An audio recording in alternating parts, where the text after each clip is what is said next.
Nah, saudara-saudara, kedua, Allah yang berbicara adalah Allah yang berbijaksana. Bukan saudara Allah yang benar, sungguh-sungguh berbicara. Dia Allah yang bijaksana. Karena dia pakai cara berbeda-beda.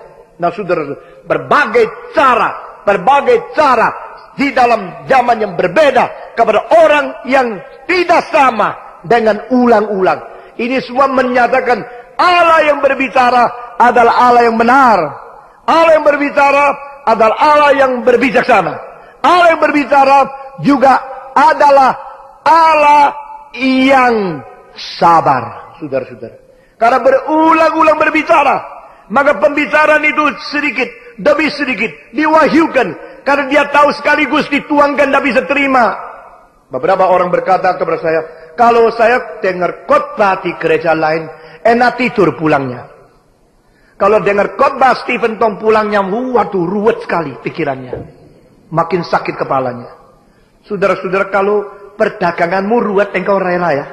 Hah? Makin ruwet, makin banyak orang beli, makin banyak catatan, engkau kambuan gitu ya?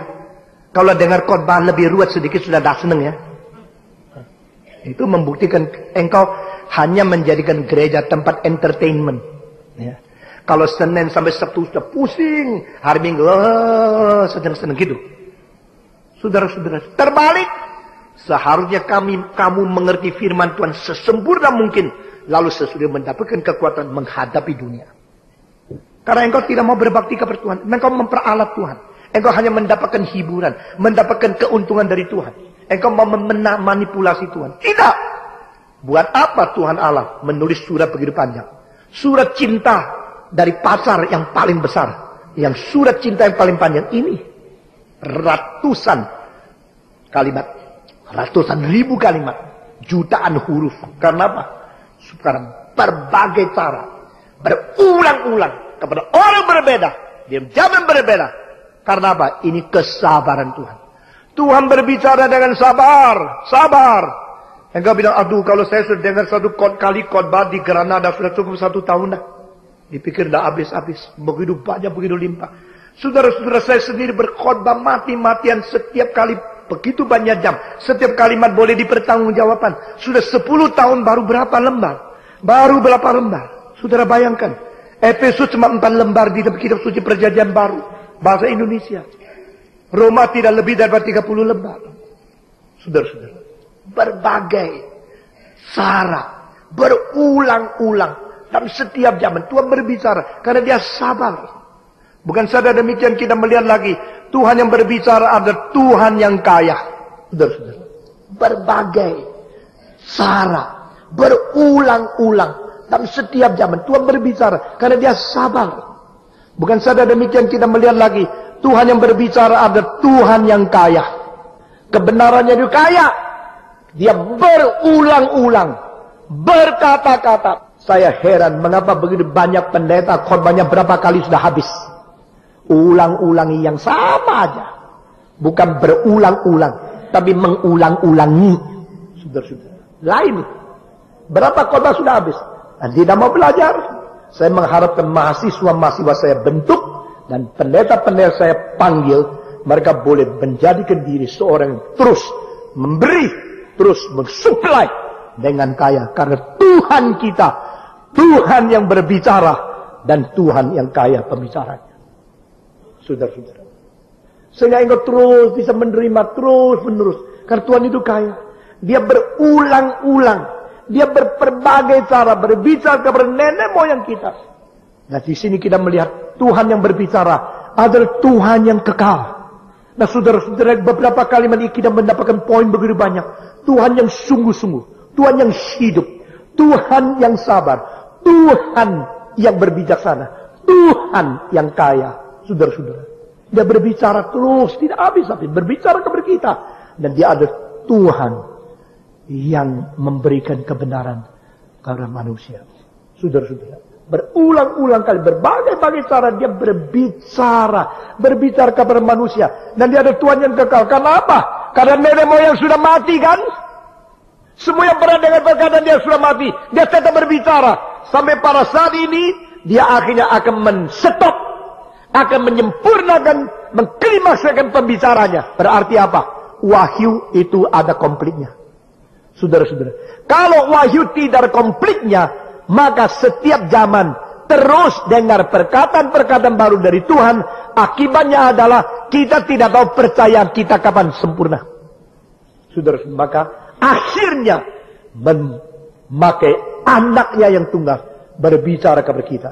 Mari kita membaca lagi ayat ini pertama semua. 1, 2, 3. Setelah pada zaman dahulu Allah berulang kali dan dalam berbagai cara berbicara kepada nenek moyang kita dengan perantaraan nabi-nabi. Maka pada zaman akhir ini ia telah berbicara kepada kita dengan perantaraan anaknya yang telah ia tetapkan sebagai yang berhak menerima segala yang ada. Nah, saudara-saudara, di sini kita melihat Allah berbicara melalui, istilah yang dipakai diterjemahkan bahasa ini adalah perantara. Allah berbicara melalui, dan akhir dia berbicara melalui, di permulaan melalui apa? Nabi-nabi. Sebenarnya Allah adakah berbicara tanpa melalui? Ada. Kapan? Pada waktu Allah berbicara dengan Adam dan Hawa, tidak ada nabi menjadi perantara. Allah langsung berbicara kepada Adam. Saudara-saudara. Lalu Allah berbicara kadang-kadang tidak melalui nabi. Allah berbicara dengan teofani. Waktu Allah sendiri datang ke dalam bentuk manusia, mewujudkan diri berkata-kata kepada Abraham. Itu memperantarai sesuatu bentuk manusia. Tapi sebenarnya dia Allah, ada Allah sendiri. Atau oknum kedua dari Allah Tritunggal menyatakan diri di dalam bentuk manusia sebelum jelma menjadi daging dan darah. Nah, saya percaya ketiga malaikat yang berbentuk malaikat yang datang berbicara dengan Abraham itu tiga, di antaranya dua malaikat, yang satu adalah Kristus sebelum inkarnasi. Dengan demikian dia berbicara sendiri, tidak merantara, tidak memakai nabi. Dia berbicara kepada Abraham. Demikian pada waktu Musa melihat Tuhan sendiri, muka menghadap muka. Ini adalah satu arti kiasan, berarti personal relationship, personal encounter, satu pertemuan antara pribadi dan pribadi. Tetapi Allah tidak menampakkan parasnya kepada dia, karena waktu Allah lewat, dia melihat belakangnya Allah. Nah, saudara-saudara, hal-hal semacam demikian membuktikan Allah pernah berbicara. Allah menyatakan diri, Allah berbicara. Tetapi secara perjanjian lama seluruhnya disimpulkan dengan satu kalimat, berantara akan nabi. Melalui perantara nabi-nabi. Saudara-saudara, nabi-nabi begitu banyak yang perjanjian lama. Dari Musa sebagai nabi. Sebenarnya nabi pertama yang dikatakan itu, di dalam indikasi nabi pertama itu Abel. Saudara-saudara, Yesus berkata, nabi dan darahnya yang dialirkan dari Abel sampai Sakaria. Dari kalimat Yesus Kristus membuktikan Abel adalah nabi pertama. Saudara-saudara, kalau orang Islam mengatakan Adam nabi pertama, saya tidak tahu dia nabi mau bicara sama siapa? Sama Hawa. Menurut Islam itu 104 wahyu Tuhan Allah yang diberikan sepanjang sejarah. 100-nya hilang, sisa 4. Yang sisa 4 itu namanya pertama Torah, kedua itu Sabur, ketiga itu Injil, dan keempat itu Al-Quran.